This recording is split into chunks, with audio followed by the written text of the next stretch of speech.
Salam, selamat malam semuanya. Terima kasih atas kesempatan yang diberikan. Saya atas nama Arni Oktavina Raja, mahasiswa Penjaskesreki Universitas Nusa Cendana, semester 5 kelas A. Di sini saya akan menjelaskan sedikit tentang aspek-aspek perkembangan. Dalam hal ini, aspek-aspek perkembangan ini meliputi yang pertama yaitu fisik, intelijensi atau kecerdasan, emosi, bahasa, sosial, kepribadian, moral, dan kesadaran beragama.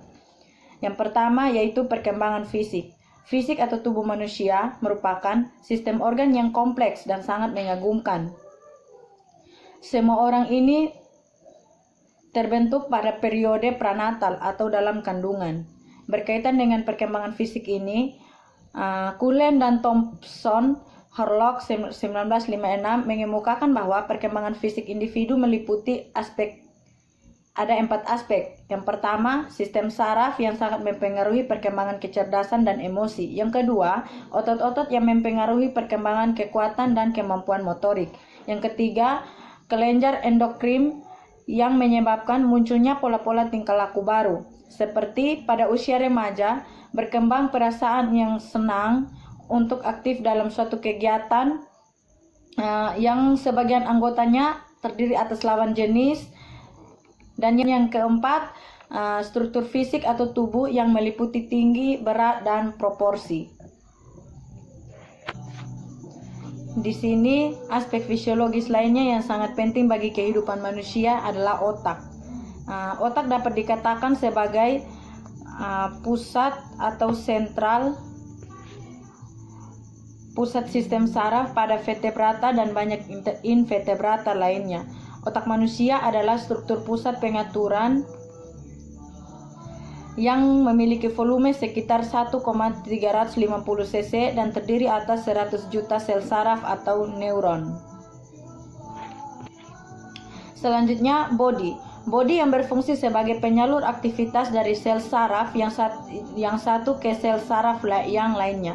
Secara struktur, otak ini terdiri atas 3 bagian. Yang pertama, brainstem atau termasuk di dalamnya cerebellum yang berfungsi mengontrol keseimbangan dan koordinasi. Yang kedua, midbrain yang berfungsi sebagai stasiun pengulang atau penyambung dan pengontrol pernafasan dan fungsi menelan.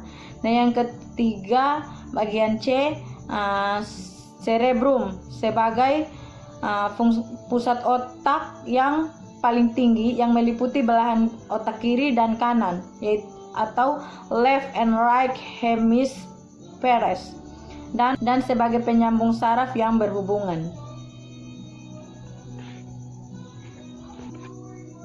Berkaitan dengan fungsi otak dapat dibedakan berdasarkan kedua belahan otak tersebut, yaitu belahan otak kiri dan kanan. Fungsi-fungsi kedua belahan otak itu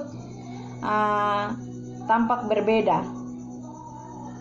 Yang pertama, fungsi dari otak kiri, berpikir rasional, ilmiah, logis, kritis, linear, analitis, referensial, dan konvergen, berkaitan erat dengan kemampuan belajar, membaca, menghitung, atau matematika, dan berbahasa. Yang berikut fungsi otak kanan. Fungsi otak kanan yaitu lebih berperan untuk proses intuitif dan visual. Proses pertumbuhan otak menurut ahli yaitu Vasta, Health, dan Miller 1992 meliputi 3 tahap. Yang pertama, produksi sel, yaitu bahwa sel-sel telah diproduksi di antara masa 8 sampai 16 minggu setelah masa konsepsi. Yang kedua, bagian B, perpindahan sel, yaitu bahwa neuron-neuron itu berimigrasi melalui daya tarik kimia ke lokasi-lokasi sasaran yang semestinya. Bagian C, elaborasi sel, yaitu terjadinya proses di mana akson atau jaringan saraf panjang body cell dalam neuron dan dendrit atau jaringan saraf pendek body cell dalam neuron membentuk saraf sinapses atau ruang kecil di antara neuron-neuron di mana kegiatan saraf berkomunikasi antara sel yang satu dengan yang lainnya. Selanjutnya, otak mempunyai pengaruh yang sangat menentukan bagi perkembangan aspek-aspek perkembangan individu lainnya, baik keterampilan motorik, intelektual, emosional, sosial, moral, maupun kepribadian. Pertumbuhan otak yang normal atau sehat berpengaruh positif bagi perkembangan aspek-aspek lainnya. Sedangkan apabila pertumbuhannya tidak normal atau karena pengaruh penyakit atau kurang gizi, cenderung akan menghambat perkembangan aspek-aspek tersebut. Perkembangan keterampilan motorik merupakan faktor yang sangat penting bagi perkembangan kepribadian secara keseluruhan. Yang pertama, melalui keterampilan motorik, anak dapat menghibur dirinya dan memperoleh perasaan senang, seperti anak merasa senang dengan memiliki keterampilan memainkan boneka, melempar dan menangkap bola, atau memainkan alat-alat mainan. Yang kedua, melalui keterampilan motorik, anak dapat beranjak dari kondisi tidak berdaya pada bulan-bulan pertama dalam kehidupannya ke kondisi yang independen atau bebas tidak bergantung. Anak dapat bergerak dari satu tempat ke tempat lainnya dan dapat berbuat sendiri untuk dirinya. Yang ketiga, melalui keterampilan motorik, anak dapat menyesuaikan dirinya dengan lingkungan sekolah. Pada usia prasekolah atau taman kanak-kanak atau usia kelas-kelas awal sekolah dasar, anak sudah dapat dilatih menulis, menggambar, melukis, dan baris berbaris. Yang keempat, melalui perkembangan motorik yang normal, memungkinkan anak dapat bermain atau bergaul dengan teman sebayanya, sedangkan yang tidak normal akan menghambat anak untuk dapat bergaul dengan teman sebayanya, bahkan dia akan terkucil atau menjadi anak yang finger atau terpinggirkan. Yang kelima, perkembangan keterampilan motorik sangat penting bagi perkembangan atau self-concept atau kepribadian anak.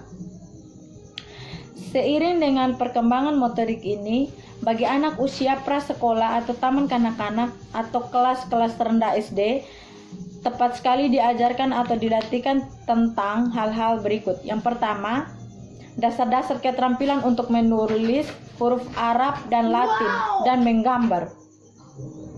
Yang kedua, keterampilan berolahraga atau seperti senam atau menggunakan alat-alat olahraga. Yang ketiga, gerakan-gerakan permainan seperti meloncat, memanjat, dan berlari. Yang keempat, baris berbaris secara sederhana dan kedisiplinan ketertiban. Yang kelima, gerakan-gerakan ibadat atau sholat. Yang kedua, perkembangan intelijensi. Yang pertama, pengertian kecerdasan. Intelijensi bukanlah suatu yang bersifat kebendaan, melainkan suatu fiksi ilmiah untuk mendeskripsikan perilaku individu yang berkaitan dengan kemampuan intelektual. Dalam mengartikan intelijensi atau kecerdasan ini, para ahli mempunyai pengertian yang beragam. Di antara pengertian intelijensi itu adalah sebagai berikut. Di sini saya akan mengambil atau memilih beberapa pengertian dari para ahli. Yang pertama, menurut C.P. Kaplan 1975, mengartikan intelijensi itu sebagai kemampuan menghadapi dan menyesuaikan diri terhadap situasi baru secara cepat dan efektif. Yang kedua, Raymond Chattel DKK mengklasifikasikan intelijensi ke dalam dua kategori, yaitu fluid intelligence, yaitu tipe kemampuan analisis kognitif yang relatif tidak dipengaruhi oleh pengalaman belajar sebelumnya. Yang kedua, crystallized intelligence, yaitu keterampilan-keterampilan atau kemampuan nalar atau berpikir yang dipengaruhi oleh pengalaman belajar sebelumnya. Yang kedua, teori-teori kecerdasan. terdapat 3 teori. Yang pertama, teori two factors. Teori ini dikemukakan oleh Charles Spearman 1904. Dia berpendapat bahwa intelijensi itu meliputi kemampuan umum yang diberi kode G atau General Factor dan kemampuan khusus yang diberi kode S, Specific Factor. Setiap individu memiliki kedua kemampuan ini, yang keduanya menentukan penampilan atau perilaku mentalnya. Yang kedua, teori primary mental abilities. Teori ini dikemukakan oleh Troughton 1938. Dia berpendapat bahwa intelijensi merupakan penjelmaan dari kemampuan primer, yaitu kemampuan berbahasa, verbal comprehension, kemampuan mengingat, memori, kemampuan nalar atau berpikir logis, reasoning, dan kemampuan tilikan ruang atau spatial factor, kemampuan bilangan, numerical ability, kemampuan menggunakan kata-kata, word fluency, dan kemampuan mengamati dengan cepat dan cermat atau perceptual speed. Teori yang ketiga, multiple intelligence. Teori ini dikemukakan oleh J.P. Guilford dan Howard Gardner Guilford. Berpendapat bahwa intelijensi itu dapat dilihat dari 3 kategori, atau phases of intelligence, yaitu sebagai berikut. Yang pertama, operasi mental atau proses berpikir. Terdapat 6, yaitu kognisi atau menyimpan informasi yang lama dan menemukan informasi yang baru. Memory retention atau ingatan yang berkaitan dengan kehidupan sehari-hari. Memory recording atau ingatan yang segera. Divergent production atau berpikir melebar, atau bisa juga banyak kemungkinan jawaban. Convergent production, berpikir memusat hanya satu jawaban atau alternatif. Evaluasi atau mengambil keputusan tentang apakah sesuatu itu baik, akurat, atau memadai. Yang kedua, konten atau isi yang dipikirkan. Yang pertama, visual atau bentuk konkret atau gambaran. Yang kedua, auditory. Yang ketiga, word meaning atau semantik. Yang keempat, simbolik atau informasi dalam bentuk lambang, kata-kata, angka, dan not musik. Yang kelima, behavioral atau interaksi nonverbal yang diperoleh melalui penginderaan, ekspresi muka, atau suara. Poin yang ketiga, produk atau hasil berpikir. Yang pertama, unit atau item tunggal informasi. Yang kedua, kelas atau kelompok item yang memiliki sifat-sifat yang sama. Yang ketiga, relasi atau keterkaitan antar informasi. Yang keempat, sistem-sistem atau kompleksitas bagian yang saling berhubungan. Yang kelima, transformasi atau perubahan, modifikasi, atau redefinisi informasi. Yang keenam, implikasi atau informasi yang merupakan saran dari informasi item lain. Keterkaitan dengan ketiga kategori tersebut di atas selanjutnya dapat disimak dalam contoh berikut. Saya ambil satu contoh. Yang pertama, untuk membuat lukisan abstrak tentang suatu fenomena kehidupan memerlukan kemampuan divergent thinking operation atau banyak kemungkinan jawaban tentang visual content untuk menciptakan transformational produk atau objek nyata yang ditransformasikan ke dalam pandangan pelukis. Aspek-aspek intelijensi menurut Gardner. Intelijensi yang pertama, logical mathematical. kemampuan inti, kepekaan dan kemampuan untuk mengamati pola-pola logis dan numerik atau bilangan, serta kemampuan untuk berpikir rasional atau logis. Intelijensi yang kedua, linguistik. Kemampuan intinya, kepekaan terhadap suara, ritme, makna kata-kata, dan keragaman fungsi-fungsi bahasa. Intelijensi yang ketiga, musikal. Kemampuan intinya, kemampuan untuk menghasilkan dan mengapresiasikan ritme, nada atau warna nada, dan bentuk-bentuk ekspresi musik. Yang keempat, spatial. Kemampuan intinya, kemampuan mempersepsi dunia ruang visual secara akurat dan melakukan transformasi persepsi tersebut. Yang kelima, bodily kinestetik. Kemampuan intinya, kemampuan untuk mengontrol gerakan tubuh dan menangani objek-objek secara terampil. Yang keenam, interpersonal. Kemampuan intinya, kemampuan untuk mengamati dan merespons suasana hati, temperamen, dan motivasi orang lain. Yang ketujuh, intrapersonal. Kemampuan intinya, kemampuan untuk memahami perasaan, kekuatan, dan kelemahan, serta intelijensi sendiri. Masuk pada poin yang berikut tentang teori, yaitu teori triachid of intelligence. Teori ini dikemukakan oleh Robert Sternberg. Teori ini merupakan pendekatan proses kognitif untuk memahami intelijensi.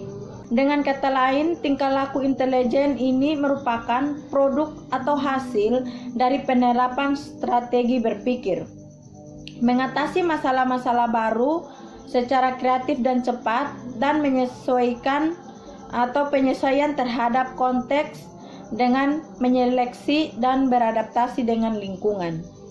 Poin yang pertama, proses mental atau berpikir.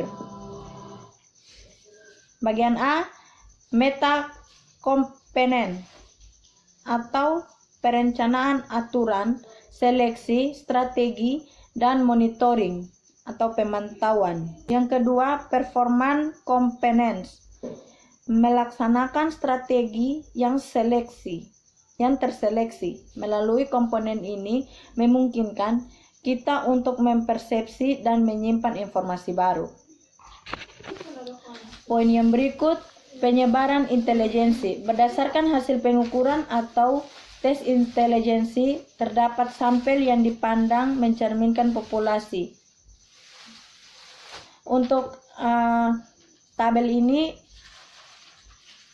suatu sistem norma ukuran kecerdasan sebaran sebagai berikut. Tingkatan intelijensi IQ atau intelligence quotient 140 sampai ke atas, klasifikasi disebut jenius. 130 sampai 139, klasifikasinya sangat cerdas. 120 sampai 129, klasifikasi cerdas. 110 sampai 119, klasifikasi di atas normal. 90 sampai 109, klasifikasi normal. 80 sampai 89, klasifikasi di bawah normal. 70 sampai 79, klasifikasi bodoh. Untuk IQ 50 sampai 69, klasifikasi terbelakang atau moron atau debil. Untuk IQ 49 ke bawah, klasifikasi terbelakang atau imbecile dan idiot. Untuk poin yang keempat, beberapa ciri yang berhubungan dengan tingkatan intelijensi serta pengaruhnya terhadap proses belajar. Yang pertama, idiot atau IQ-nya 0 sampai 29. Idiot merupakan kelompok individu terbelakang yang paling rendah. Yang kedua, imbecile IQ 30 sampai 40. Kelompok ini setingkat lebih tinggi dari anak idiot. Yang berikut moron atau debil.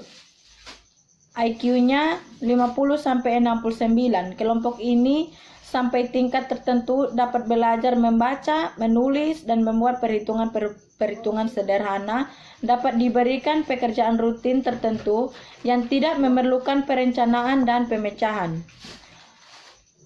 Bagian 4, kelompok bodoh. IQ 70 sampai 79. Bagian kelima, normal rendah. IQ-nya 80 sampai 89. Yang berikut, normal sedang, IQ-nya 90 sampai 109. Yang berikut, normal tinggi, IQ-nya 110 sampai 119. Yang berikut, cerdas, IQ-nya 120 sampai 129. Yang berikut, sangat cerdas, IQ-nya 130 sampai 139. Yang berikut jenius, IQ-nya 140 ke atas. Poin yang ketiga, perkembangan emosi. 1. Pengertian emosi. Suatu keadaan, perasaan yang kompleks yang disertai karakteristik kegiatan kelenjar dan motoris. Sedangkan Sarlito Wirawan Sarwono berpendapat bahwa emosi merupakan setiap keadaan pada diri seseorang yang disertai warna afektif, baik pada tingkat lemah atau dangkal ataupun pada tingkat yang luas atau mendalam. Yang kedua, pengaruh emosi terhadap perilaku dan perubahan fisik individu. Dalam pengertian di atas, dikemukakan bahwa emosi itu merupakan warna afektif yang menyertai setiap keadaan atau perilaku individu. Yang dimaksud dengan warna afektif ini adalah perasaan-perasaan tertentu yang dialami pada saat menghadapi atau menghayati suatu situasi tertentu. Contohnya, gembira, bahagia, putus asa, terkejut, benci atau tidak senang, dan sebagainya. Di bawah ini ada beberapa contoh tentang pengaruh emosi terhadap perilaku individu, di antaranya yang pertama, memperkuat semangat apabila orang merasa senang atau puas atas hasil yang telah dicapai. Kedua, melemahkan semangat. Apabila timbul rasa kecewa karena kegagalan, dan sebagai puncak dari keadaan ini ialah timbulnya rasa putus asa atau frustasi. Ketiga, menghambat atau mengganggu konsentrasi belajar apabila sedang mengalami ketegangan emosi, dan bisa juga menimbulkan sikap gugup atau nervous dan gagap dalam berbicara. Yang keempat, terganggu penyelesaian sosial apabila terjadi rasa cemburu dan iri hati. Yang kelima, suasana emosional yang diterima dan dialami individu semasa kecilnya akan mempengaruhi sikapnya di kemudian hari, baik terhadap dirinya sendiri maupun terhadap orang lain. Poin keempat, pengendalian emosi. Emosi dapat dikelompokkan ke dalam dua bagian, yaitu emosi sensoris dan emosi kejiwaan atau psikis.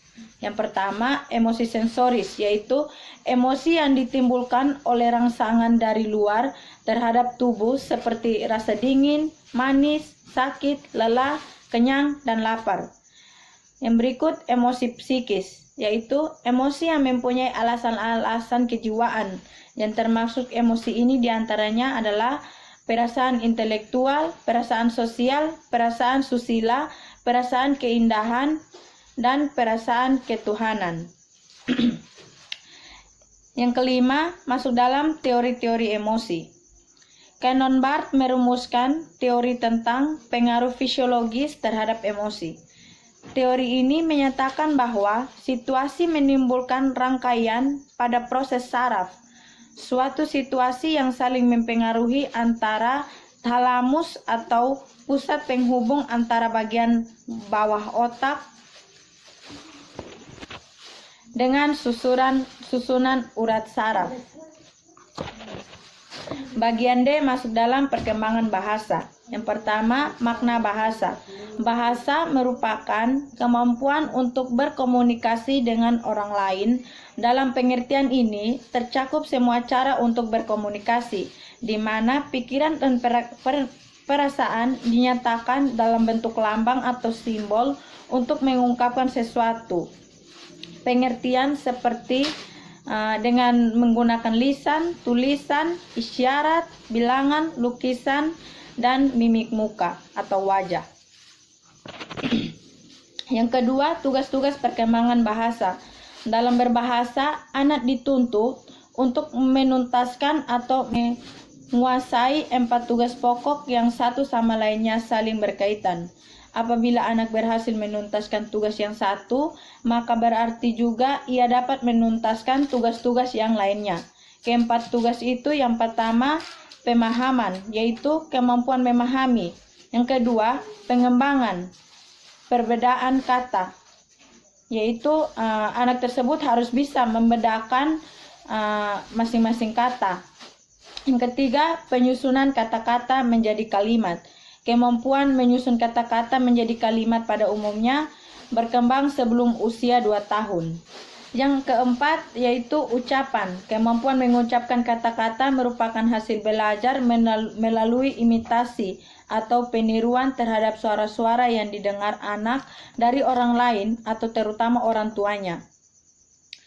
Yang ketiga, tipe perkembangan bahasa. Ada 2 tipe perkembangan bahasa anak, yaitu yang pertama, egocentris speech, yaitu anak berbicara kepada dirinya sendiri atau monolog. Yang kedua, socialized speech, yang terjadi ketika berlangsung kontak antara anak dengan temannya atau dengan lingkungannya. Perkembangan ini dibagi ke dalam 5 bentuk. Yang pertama, adaptant information. Di sini terjadi saling tukar gagasan atau adanya tujuan bersama yang dicari. Yang kedua, kritis, yang menyangkut penilaian atas penilaian anak terhadap ucapan atau tingkah laku orang lain. Yang ketiga, comment atau perintah, request atau permintaan, dan threat, ancaman. Yang keempat, question atau pernyataan, dan yang kelima, answer atau jawaban. Yang keempat, faktor-faktor yang mempengaruhi perkembangan bahasa. Perkembangan bahasa dipengaruhi oleh faktor-faktor kesehatan, intelijensi, status sosial, ekonomi, jenis kelamin, dan hubungan keluarga. Yang pertama, faktor kesehatan. Faktor kesehatan merupakan faktor yang sangat mempengaruhi perkembangan bahasa anak, terutama pada usia awal kehidupannya. Apabila pada usia 2 tahun pertama anak mengalami sakit terus-menerus, maka anak tersebut cenderung akan mengalami kelambatan atau kesulitan dalam perkembangan bahasanya. Yang kedua, intelijensi. Perkembangan bahasa anak dapat dilihat dari tingkat intelijensinya.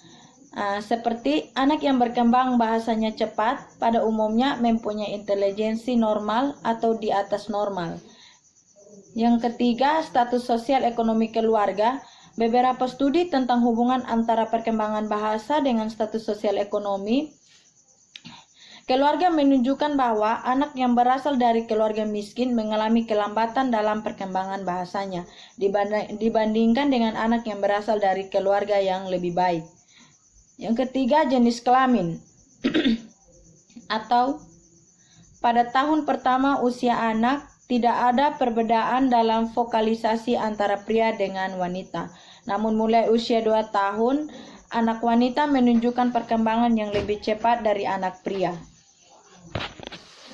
Yang kelima, hubungan keluarga. Hubungan ini dimaknai sebagai proses pengalaman berinteraksi dan berkomunikasi dengan lingkungan keluarga, terutama dengan orang tua yang mengajar, melatih, dan memberikan contoh berbahasa kepada anak. Bagian E, perkembangan sosial. 1. Makna perkembangan sosial. Perkembangan sosial merupakan pencapaian kematangan dalam hubungan sosial. Dapat juga diartikan sebagai proses belajar untuk menyesuaikan diri terhadap norma-norma kelompok, moral, dan tradisi, meleburkan diri menjadi suatu kesatuan dan saling berkomunikasi dan bekerja sama. Melalui pergaulan atau hubungan sosial, baik dengan orang tua, anggota keluarga, orang dewasa lainnya, maupun teman bermainnya, anak mulai mengembangkan bentuk-bentuk tingkah laku sosial. Pada usia anak, bentuk-bentuk tingkah laku sosial adalah sebagai berikut. Yang pertama, pembangkangan atau negativisme. Yang kedua, agresi atau aggression. Yang ketiga, berselisih atau bertengkar atau quarreling. Yang keempat, menggoda atau betting. Yang kelima, persaingan atau rivalry. Yang keenam, kerjasama, cooperation. Yang ketujuh, tingkah laku berkuasa atau ascendant behavior. Yang berikut, mementingkan diri sendiri atau selfishness. Yang berikut, simpati atau simpati. Bagian F, perkembangan kepribadian. Pengertian kepribadian. Pengertian kepribadian secara etimologis merupakan terjemahan dari bahasa Inggris atau personality, sedangkan istilah personality secara etimologis berasal dari bahasa Latin person atau kedok dan personare atau menembus. Pengertian secara terminologis. MAY mengartikan kepribadian sebagai yang pertama social stimulus value. Jadi menurutnya cara orang lain mereaksi itulah kepribadian individu. Dalam kata lain, pendapat orang lainlah yang menentukan kepribadian individu itu. MC Dougal dan kawan-kawannya berpendapat bahwa kepribadian adalah tingkatan sifat-sifat di mana biasanya sifat yang tinggi tingkatannya mempunyai pengaruh yang menentukan. Dari definisi tersebut ada beberapa unsur yang perlu dijelaskan. Yang pertama, organisasi dinamis. Maksudnya adalah bahwa kepribadian itu selalu berkembang dan berubah walaupun ada organisasi sistem yang mengikat dan menghubungkan sebagian komponen kepribadian. Yang kedua, psikofisik atau psikofisis. Ini menunjukkan bahwa kepribadian bukanlah semata-mata neural atau fisik, tetapi merupakan perpaduan kerja antara aspek psikis dan fisik dalam kesatuan kepribadian. Yang ketiga, istilah menentukan. Berarti bahwa kepribadian mengandung kecenderungan menentukan atau determinasi yang memainkan peranan aktif dalam tingkah laku individu. Yang keempat, unique atau caste. Ini menunjukkan bahwa tidak ada dua orang yang mempunyai kepribadian yang sama. Yang kelima, menyesuaikan diri terhadap lingkungan. Ini menunjukkan bahwa kepribadian mengantarai individu dengan lingkungan fisik dan lingkungan psikologisnya kadang-kadang menguasainya. Jadi kepribadian adalah sesuatu yang mempunyai fungsi atau arti adaptasi dan menentukan. Kepribadian dapat juga diartikan sebagai kualitas perilaku individu yang tampak dalam melakukan penyesuaian dirinya terhadap lingkungan. Aspek-aspek kepribadian itu sendiri yaitu meliputi yang pertama karakter, yaitu konsekuensi atau konsekuen tidaknya dalam mematuhi etika perilaku, konsisten atau teguh tidaknya dalam memegang pendirian atau pendapat. Yang kedua temperament, yaitu disposisi reaktif seseorang atau cepat atau lambatnya mereaksi terhadap rangsangan-rangsangan yang datang dari luar lingkungan atau dari lingkungan. Ketiga, sifat atau sambutan terhadap objek, orang, benda, peristiwa, norma, dan sebagainya yang bersifat positif, negatif, atau ambivalen atau ragu-ragu. Yang kedua, faktor-faktor yang mempengaruhi kepribadian. Kepribadian dipengaruhi oleh berbagai faktor, baik hereditas atau pembawaan maupun lingkungan seperti fisik, sosial, kebudayaan, dan spiritual. Yang ketiga, perubahan kepribadian. Kepribadian seseorang itu relatif konstan, namun dalam kenyataan sering ditemukan bahwa perubahan kepribadian ini dapat dan mungkin terjadi. Perubahan itu terjadi pada umumnya lebih dipengaruhi oleh faktor lingkungan daripada faktor fisik. Faktor-faktor penyebab terjadinya perubahan kepribadian, yang pertama faktor organik, seperti makanan, obat, infeksi, dan lain-lain. Yang kedua, faktor lingkungan sosial budaya seperti pendidikan, rekreasi, dan partisipasi sosial. Yang ketiga, faktor dari dalam individu itu sendiri seperti tekanan emosional, identifikasi terhadap orang lain, dan imitasi. Kepribadian terbagi dalam dua bagian, yaitu kepribadian yang sehat dan kepribadian yang tidak sehat. Kepribadian yang sehat itu meliputi beberapa karakteristik. Yang pertama, mampu menilai diri secara realistik. Yang kedua, mampu menilai situasi secara realistik. Yang ketiga, mampu menilai prestasi yang diperoleh secara realistik.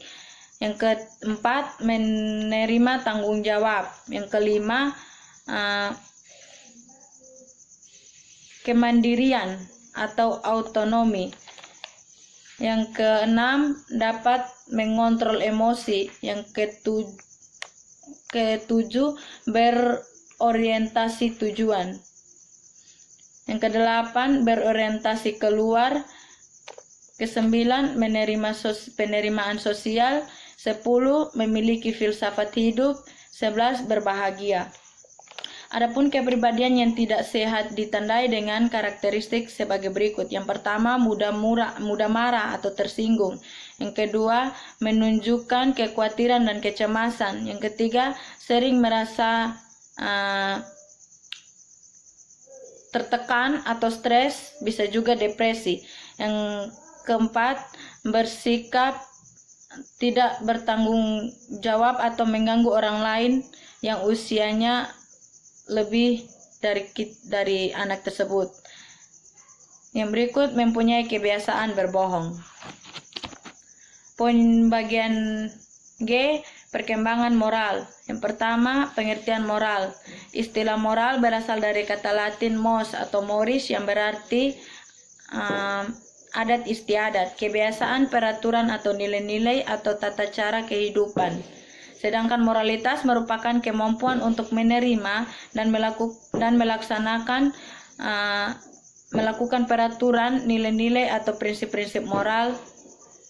Nilai-nilai moral itu seperti seruan untuk berbuat baik kepada orang lain, larangan berzina, membunuh, meminum minuman keras, dan berjudi.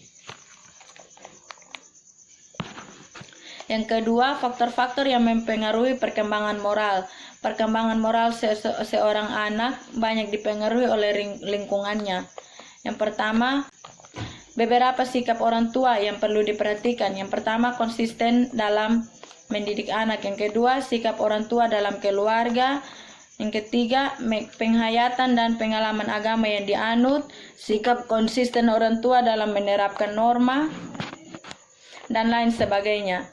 Poin yang ketiga, proses perkembangan moral. Perkembangan moral anak dapat berlangsung melalui beberapa cara. Yang pertama, pendidikan langsung, yaitu melalui penanaman atau pengertian tentang tingkah laku yang benar dan salah atau baik dan buruk oleh orang tua, guru, atau orang dewasa lainnya. Yang kedua, identifikasi, yaitu dengan cara mengidentifikasi atau meniru penampilan atau tingkah laku moral seseorang yang menjadi idolanya, seperti orang tua, guru, kiai, artis, atau orang dewasa lainnya. Yang ketiga, proses coba-coba atau trial and error, yaitu dengan cara mengembangkan tingkah laku moral secara coba-coba. Tingkah laku yang mendatangkan pujian atau penghargaan akan terus dikembangkan, sementara tingkah laku yang mendatangkan hukuman atau celaan akan dihentikannya. Poin bagian H yaitu perkembangan kesadaran beragama. Salah satu kelebihan manusia sebagai makhluk Tuhan yang Maha Kuasa adalah dia dianugerahi fitrah atau perasaan dan kemampuan untuk mengenal Allah dan melakukan ajarannya. Yang pertama, faktor pembawaan atau internal. Perbedaan hakiki antara manusia dan hewan adalah bahwa manusia mempunyai fitrah atau pembawaan beragama atau homo religius. Keyakinan bahwa manusia itu mempunyai fitrah atau kepercayaan kepada Tuhan didasarkan kepada ayat-ayat Alkitab ayat-ayat yang terdapat dalam kitab suci setiap agama. Faktor lingkungan atau eksternal. Yang pertama, lingkungan keluarga. Keluarga merupakan lingkungan yang pertama dan utama bagi anak. Oleh karena itu, kedudukan keluarga dalam pengembangan kepribadian anak sangatlah dominan. Dalam mengembangkan fitrah beragama anak dalam lingkungan keluarga, di samping upaya-upaya yang telah dilakukan di atas, maka ada beberapa hal lagi yang perlu menjadi kepedulian atau perhatian orang tua, yaitu sebagai berikut.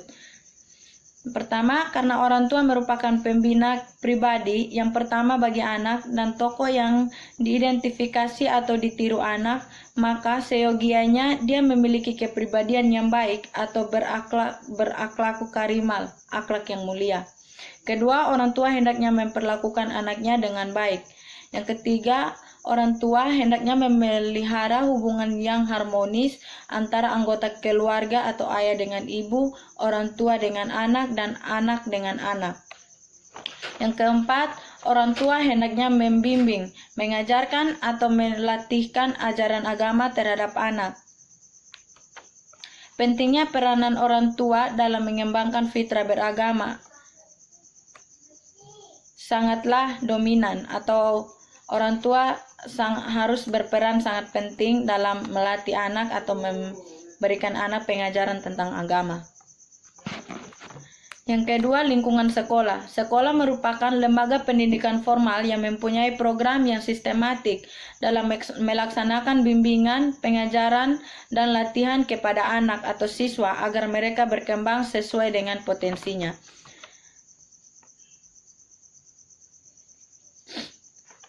Agar dapat melaksanakan tugas tersebut di atas, maka guru agama dituntut untuk memiliki karakteristik sebagai berikut. Yang pertama, kepribadian yang mantap atau akhlak mulia, seperti jujur, bertanggung jawab, berkomitmen terhadap tugas, disiplin dalam bekerja, kreatif, dan respek terhadap siswa. Yang kedua, menguasai disiplin ilmu dalam bidang studi pendidikan agama. Guru agama memiliki pemahaman yang memadai tentang bidang studi yang diajarkan, minimal materi-materi yang terkandung dalam kurikulum. Yang ketiga, memahami ilmu-ilmu lain yang relevan atau menunjang kemampuannya dalam mengelola proses belajar mengajar seperti psikologis pendidikan, bimbingan dan konseling, metodologi pengajaran, administrasi pendidikan, teknik evaluasi, dan psikologi agama. Yang ketiga, lingkungan masyarakat. Yang dimaksud dengan lingkungan masyarakat di sini adalah situasi atau kondisi interaksi sosial dan sosiokultural yang secara potensial berpengaruh terhadap perkembangan fitrah beragama atau kesadaran beragama individu.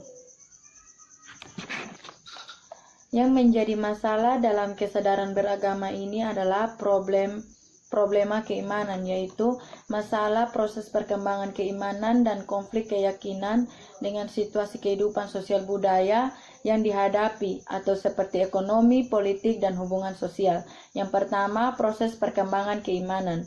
Manusia diciptakan dengan membawa dua potensi atau disposisi yang sama-sama berkembang.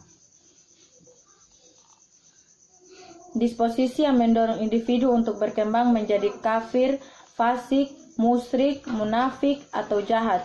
Sedangkan takwa merupakan disposisi yang mendorong individu untuk berkembang menjadi mukmin, muslim, muhsin, atau mutakin. Problema yang terjadi dalam upaya mengembangkan potensi atau takwa ini adalah proses menanamkan nilai-nilai agama. Kedua, banyaknya faktor-faktor eksternal. Poin yang kedua, konflik keyakinan dengan situasi kehidupan sosial. Masalah besar yang terjadi dalam kehidupan adalah munculnya berbagai kondisi yang bertentangan dengan nilai-nilai keimanan atau agama yang dianut. Sebagai contoh mengenai gambaran dekadensi moral di kalangan remaja dapat dikemukakan dalam beberapa kasus. Yang pertama, 9 pelajar SLTA kelas 3, 7 putra dan 2 putri di salah satu kota di Jawa Barat telah dikeluarkan dari sekolahnya karena diketahui telah melakukan amoral, yaitu melakukan praktik prostitusi. Yang kedua, menurut temuan tim riset Lembaga Penelitian Universitas Indonesia, jumlah anak gadis yang berkunjung ke diskotek lebih banyak bila dibandingkan dengan anak laki-laki. Dari 820 respon dan dalam riset minat remaja pada musik disco, profil remaja mengunjung diskotek. Ternyata jumlah anak gadis 56%. Yang ketiga, tindakan kriminal di kalangan remaja belakangan ini cukup gencar diberitakan di media massa. Individu yang sejak kecilnya dibimbing dengan pendekatan agama dan secara terus-menerus mengembangkan diri dalam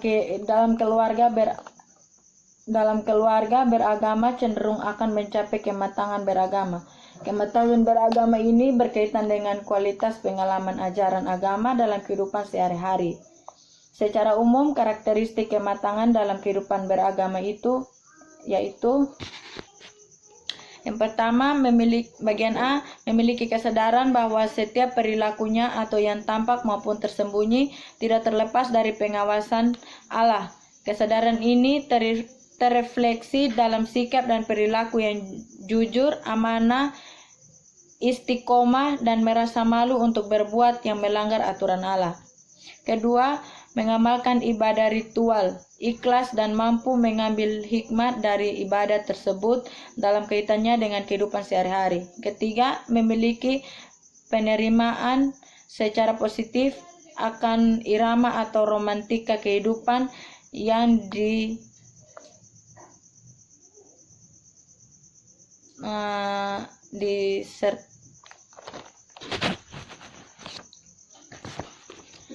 Yang berikut, bersabar pada saat mendapat musibah. Setiap insan yang hidup di dunia ini akan dicoba oleh Allah dengan diberikan musibah atau segala sesuatu yang tidak disenangi kepadanya, baik yang ringan maupun yang berat.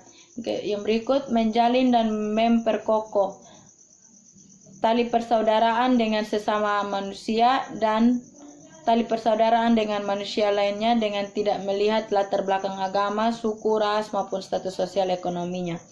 Yang terakhir, senantiasa menebarkan mutiara nilai-nilai agama dan mencegah atau memberantas kemusyrikan, kekufuran, dan kemaksiatan. Demikian presentasi atau penjelasan dari saya. Sekian dan terima kasih. Selamat malam.